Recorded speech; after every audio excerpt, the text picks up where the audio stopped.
Friends, आपका welcome है हमारे न्यू पॉडकास्ट पे। आज हम बात करेंगे 7 स्टेप्स की जो आपको आपका पोर्टफोलियो बहुत स्ट्रॉन्ग बनाने में मदद करेंगे। स्ट्रॉन्ग पोर्टफोलियो का मतलब है जो आपको बहुत अच्छा प्रॉफिट दे सके।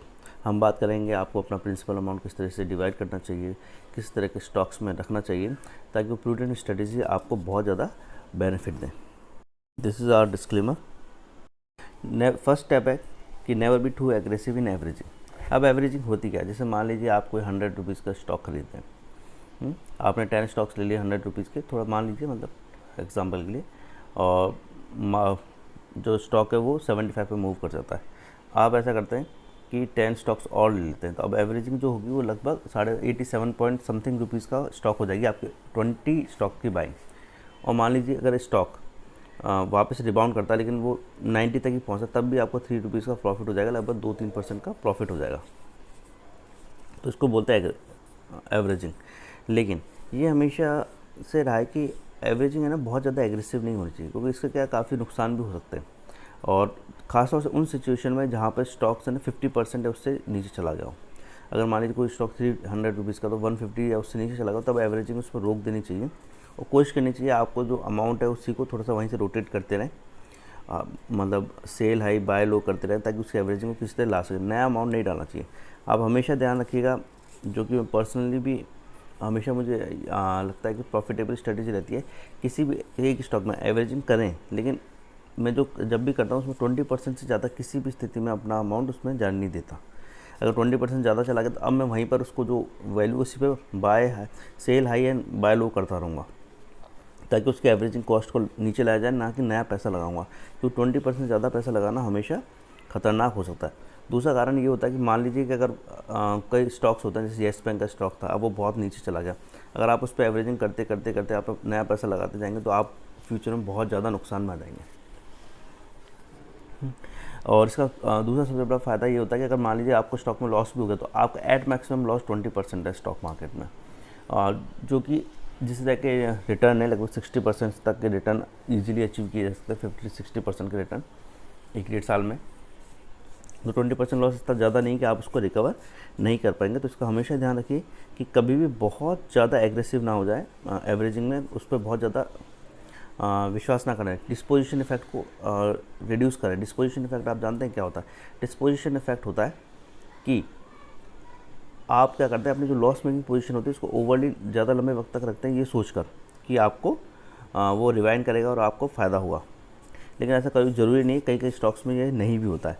तो हमेशा जो एग्रेसिव एवरेजिंग है उसको रोकें, नया पैसा ना लगाएं, सिर्फ इतना ही एक पोर्टफोलियो रखें। 20% से ज़्यादा किसी स्थिति में नहीं जाए। अगर 20% से ज़्यादा चला गया तो स्टॉक को वहीं पे बाय हाई, कुछ क्वांटिटी में buy sell high and buy low करते रहें ताकि आपकी एवरेजिंग कॉस्ट है ना उससे नीचे आती रहे। आपको लगेगा शुरुआत में नुकसान रहता है, लेकिन ओवर ए पीरियड आप देखेंगे ये आपको बहुत प्रॉफिटेबल रहता है और आप बहुत ज़्यादा प्रॉफिट अचीव कर पाते हैं।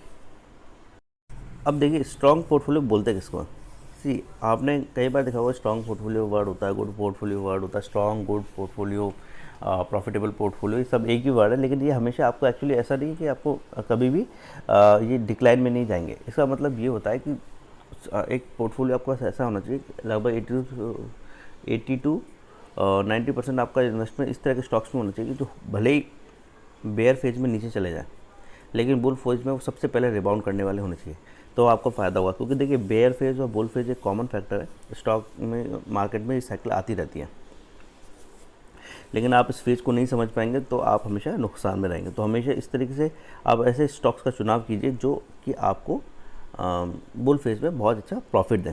क्योंकि आपने कई बार देखा होगा कई स्टॉक्स होते हैं जो बेयर फेज में नीचे तो चले जाते हैं लेकिन बुल फेज में आते नहीं हैं ऊपर, और जबकि उनके बारे में टीवी न्यूज़ वगैरह में बहुत ज़्यादा चलता है। तो और सबसे बड़ी बात कि टीवी न्यूज़ वगैरह में देख के तो बिल्कुल भी स्टॉक्स की बाइंग नहीं करनी चाहिए। आपको खुद का एनालिसिस करना चाहिए। अगर खुद का आप एनालिसिस नहीं करेंगे तो आप हमेशा नुकसान में रहेंगे। जैसा कि मैंने पहले बताया था आपको कि जो स्टॉक मार्केट है उसमें किस तरह से इन्वेस्टमेंट करना चाहिए, मतलब प्रिंसिपल अमाउंट का डिवीज़न किस तरह से करना चाहिए। तो इसके लिए एक्चुअली हम 3 कैटेगरी इस्तेमाल कर सकते हैं। पहला हाई रिस्क कैटेगरी। ये एक्चुअली वो स्टॉक्स होते हैं जनरली जिनमें एक्चुअली वॉलेटिलिटी बहुत ज़्यादा दिखाई देती है। थोड़े पेनी स्टॉक्स आप मान लीजिए, पेनी स्टॉक्स तो नहीं कहूँगा, मिड सेगमेंट के, स्मॉल कैप के, जिनके रिबाउंड के चांसेस कम रहते हैं लेकिन रिबाउंड करते हैं तो बहुत अच्छा करते हैं। जैसे कि आइनॉक्स जो है मूवी थिएटर्स वाला जो स्टॉक है उसमें ये बहुत होता है, वो रिबाउंड करता है तो एकदम से 15-20% डिमांड लगता है, जो पिछले साल आपने देखा होगा।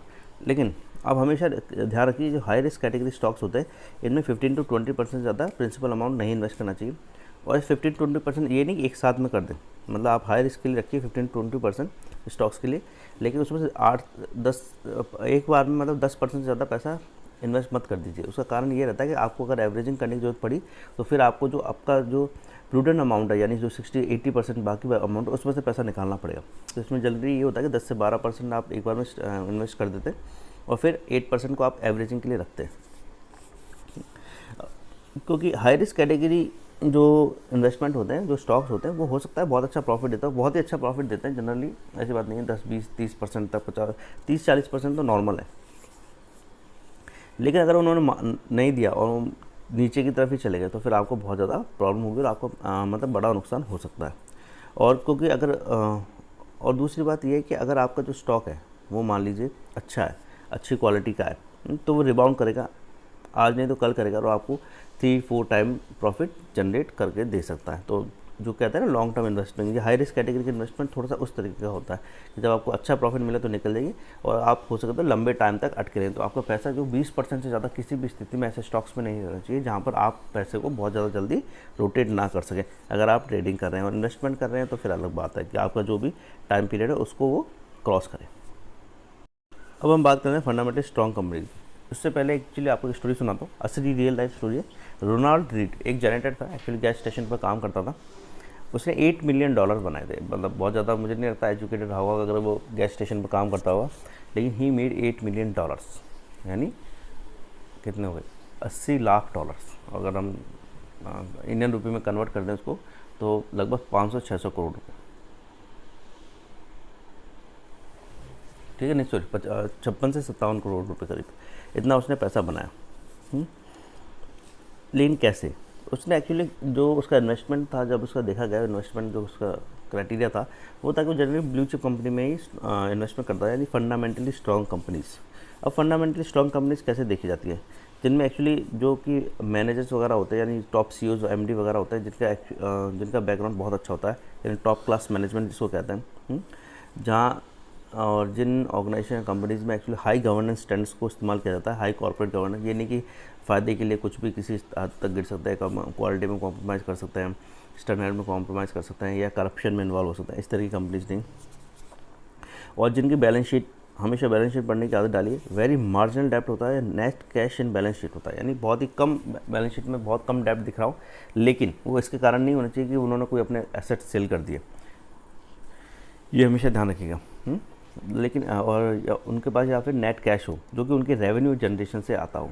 कई कंपनीज क्या करती हैं कि वो क्या अपने जो सेल एसेट सेल होते हैं उसको भी अपने प्रॉफिट मतलब रेवेन्यू जनरेशन में दिखा देते हैं और अपने आप को बेहतर कंपनी बनाती है। तो बैलेंस शीट में हमेशा इस चीज़ का ध्यान रखिएगा कि उनमें जो ये भी कंपनियाँ होती हैं उनमें वेरी मार्जिनल डेप्ट, यानी बहुत कम डेप्ट होना चाहिए और नेट कैश होना चाहिए उनकी बैलेंस शीट में, मतलब अच्छा खासा कैश होना चाहिए, ताकि अगर वो एक्सपेंड करें तो वो उनको कहीं ऐसे डेप्ट ज़्यादा लेना ना पड़े, लोन बहुत ज़्यादा लेना ना पड़े। दूसरी बात है वह आपको अच्छा डिविडेंड दे सकें, क्योंकि उनकी खुद की बैलेंस शीट में पैसा होगा तभी वो डिविडेंड पे आउट कर सकते हैं। जो भी कंपनी बहुत अच्छा डिविडेंड देती है ये लेकिन वो अपने सारे अमाउंट का ना दे दें, खासतौर से मैच्योर कंपनी जो होती हैं वो एक्चुअली जो अपना डिविडेंड पे करती हैं वो एक्चुअली लिमिटेड अमाउंट में पे करती है। हमेशा ध्यान रखिए 100% नहीं दे देती डिविडेंड में, क्योंकि अगर 100% ही जो रेवेन्यू जनरेट या प्रॉफिट है उसको डिविडेंड में दे देंगे तो उनके पास एक्सपेंशन के लिए कुछ भी पैसा नहीं बचेगा। तो इन चीज़ों को आप ध्यान रखिएगा, क्योंकि कुछ भी हो, जब बेयर मार्केट एक्चुअली आएगा, बुल मार्केट तो हर कंपनी लगभग झेल ही रहती है, लेकिन जो बेयर मार्केट होता है सिर्फ वो कंपनी झेल पाती है जिसमें ये सारी चीज़ें होती हैं, यानी टॉप क्लास मैनेजमेंट हो, हाई कॉर्पोरेट गवर्नेंस हो, और खासतौर से उनको बैलेंस शीट बहुत नीट एंड क्लीन होनी चाहिए और डेप्ट बहुत कम होना चाहिए। इन कंपनीज में आपको एक्चुअली अपना 60 से 70%, मैं तो कह रहा हूँ 80% तक पैसा लगा देना चाहिए, क्योंकि एक्चुअली क्या होता है कि इनमें प्रॉफिटेबल होने के चांसेस ज़्यादा रहते हैं। हाँ, इसमें भी आपको एक्चुअली ये नहीं कि 60-70% पैसा एक साथ लगा दिया, ये भी 30-40% से आप इस्तेमाल कर सकते हो, बाकी पैसा आप एवरेजिंग के लिए रह सकते हैं, क्योंकि कुछ भी हो इनमें भी बेयर फेज आता है, ये नीचे की तरफ मूव करते हैं तो आपको एक्चुअली अच्छी अपॉर्चुनिटी देते हैं टू बाय लो। जिसमें आप अच्छा खासा एवरेजिंग कर सकते हो और आप प्रॉफिटेबल हो सकते हैं। तो इन चीज़ों का ध्यान रखिएगा। इन ऐसी कंपनी में आप 60 to 80% तक आपका इन्वेस्टमेंट रख सकते हैं। तीसरी तरह की वो कंपनीज होती हैं जिनके स्टॉक्स को हम कहते हैं साइक्लिकल स्टॉक्स। असल में क्या होता है, साइक्लिकल स्टॉक्स में क्या होता है कि ये कंपनी जो रहती है ना, ये अच्छी कंपनीज होती है, लेकिन हमेशा राउंड द ईयर इनका प्रॉफिट नहीं आता। इनका प्रॉफिट आता है जैसे सीजन्स वगैरह में, जैसे गर्मी के सीज़न में खासतौर से रेफ्रिजरेशन बनाने वाली कंपनीज़ हुई, है ना, सर्दी वगैरह में खाने पीने की कंपनीज़ हुई, फूड खासतौर से त्यौहार के आसपास फूड कंपनीज़ बहुत ज़्यादा ग्रो करती हैं। लेदर वगैरह की कंपनीज़ हुई एक पीरियड में करती हैं। क्लोथिंग्स पे डिपेंड करता है। मार्केट को आप देख सकते हैं कि इंटरनेशनल मार्केट में किस एरिया में वो डील कर रही हैं। तो ये साइक्लिकल स्टॉक्स कंपनीज़ होती हैं। इसमें एक्चुअली क्या आप 15 to 20% पैसा लगा सकते हैं। इसका कारण ये है कि इसमें ज़्यादा पैसा नहीं लगाना चाहिए। उसका कारण ये है कि इसमें एक लंबे टाइम तक एक लल पीरियड हो सकता है कि आपको बहुत ज़्यादा प्रॉफिट ना हो। तो उस लल पीरियड को एक्चुअली अवॉइड करने के लिए कि अब मान लीजिए आपको साल भर में से 3-4 महीने तो कंपनी बहुत अच्छा प्रॉफिट देगी, लेकिन बाकी वक्त में नहीं देगी। जैसे मैं एक कंपनी का नाम बता रहा था, कंपनी कूलर्स बनाती है, नाम तो नहीं बता रहा मैं यहाँ पर, कूलर्स बनाती है। उस कंपनी का आप कभी भी देखिएगा कि गर्मी के आसपास या उससे थोड़ा सा पहले वो रिबाउंड करती है। च्यवनप्राश बनाने वाली कंपनीज़ के साथ ऐसा होता है, सर्दियों से पहले वो काफ़ी रिबाउंड करते हैं, सर्दियों से पहले या हल्का पहले या सर्दी के दौरान। तो ये होते हैं साइक्लिकल स्टॉक्स। इनमें एक्चुअली आप 15-20% पैसा लगा सकते हैं और ये बहुत ही अच्छे स्टॉक्स रहते हैं, क्योंकि कंपनी प्रूडेंट है, अच्छा काम करती है, लेकिन ये राउंड द ईयर आपको प्रॉफिट नहीं देती, बस इतना है। इसलिए आप इसमें 15-20% ज़्यादा पैसा भी ना लगाएं, क्योंकि इससे ज़्यादा पैसा आपका अटक जाएगा। लेकिन एक बेल वेदर मतलब बहुत ही अच्छी जो कह सकते हैं आपको प्रॉफिट दे सकती है, क्योंकि बहुत ही अच्छे टाइम के लिए, मतलब जैसे 3-4 महीने के लिए आपको बहुत अच्छा प्रॉफिट रिटर्न कर देती है 20-30%, जो कि बाकी कंपनीज में पूरे साल भर में आता है। कई कंपनीज में, लेकिन 30-40% से ज़्यादा भी रिटर्न दे सकती हैं कभी कभी जब इनका साल अच्छा रहता है।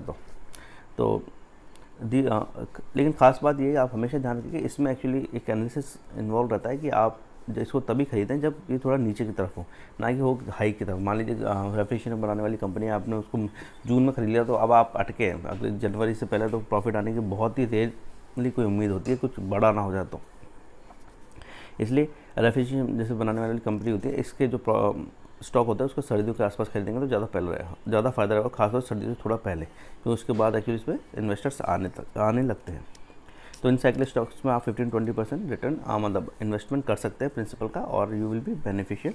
इसमें आप एक्चुअली थोड़ा सा ज़्यादा इन्वेस्टमेंट कर सकते हैं, क्योंकि 3 से 4 महीने का पीरियड होता है। तो जैसे 20% अमाउंट आप देना चाहते हैं, तो लगभग 15% अमाउंट आप इन्वेस्ट कर सकते हैं, क्योंकि बहुत आप ऑलरेडी उसको लो लेवल पर खरीदे हैं, तो आपको एवरेजिंग के लिए बहुत ज़्यादा इसमें सोचना नहीं पड़ता। हाँ, छठा हमारा जो स्टेप है वो बहुत ही इंपॉर्टेंट स्टेप है, कंट्रोल योर इमोशंस। हाँ देखिए, इमोशन बेस्ड अगर आप कभी भी ट्रेडिंग इन्वेस्टमेंट कुछ भी करते हैं, तो आप हमेशा नुकसान में रहने के चांसेस रहते हैं। और ख़ासतौर से FOMO, fear of missing out. ऐसा ना हो कि वो स्टॉक ऊपर की तरफ जा रहा हो और आप उसी में एंटर कर जाए तभी। उसमें मतलब प्रूडेंटली आपको एंटर करना होता है। जैसा मैंने आपको बताया, एक वन गो में सारा अमाउंट नहीं लगा देते, क्योंकि क्या होता है कि you will have your own means की मूवमेंट्स। यानी ऐसा कभी नहीं होगा कि आपको स्टॉक्स को ना लोअर लेवल पर ख़रीदने की मतलब अपॉर्चुनिटी नहीं मिलेगी। देखिए, जो आपको बताऊँ, स्टडी में 2004 से 2007 में मार्केट बहुत ही बुल फेज में था, बहुत ही मतलब स्पेकुलेटिव बहुत हाई था। लेकिन 2009 में वापस उसने वही अपॉर्चुनिटी दी स्टॉक्स को खरीदने की, जो 2005 में लेवल पे अवेलेबल थी, यानी 4 साल बाद आई। 2013 से 2020 तक, मुझे 7-8 साल में भी ऐसा रहा है कि 2020 में हमें स्टॉक्स को उन्हीं लेवल पर ख़रीदने की अपॉर्चुनिटी मिली जो 2013-14 के आसपास उनका लेवल था। तो आप हमेशा आपको ऐसे अपॉर्चुनिटी मिलेगी, आपके अपने मीन्स की मूवमेंट्स होंगे, जो जैसा इनको कहा जाता है, जिसमें आपको वापस उन्हीं लेवल पे एंटर करने की अपॉर्चुनिटी मिलेगी जो पहले कभी थे, जो आपने कभी सोचा था कि शायद आप कभी आएंगे ही नहीं, है ना।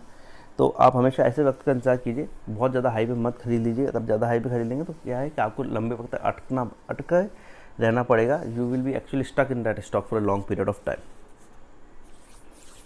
तो हिस्ट्री हमें यही बताती है कि हमें हमेशा अपॉर्चुनिटी मिलेगी, तो आप कभी फोमो से ज़्यादा घबराएं नहीं।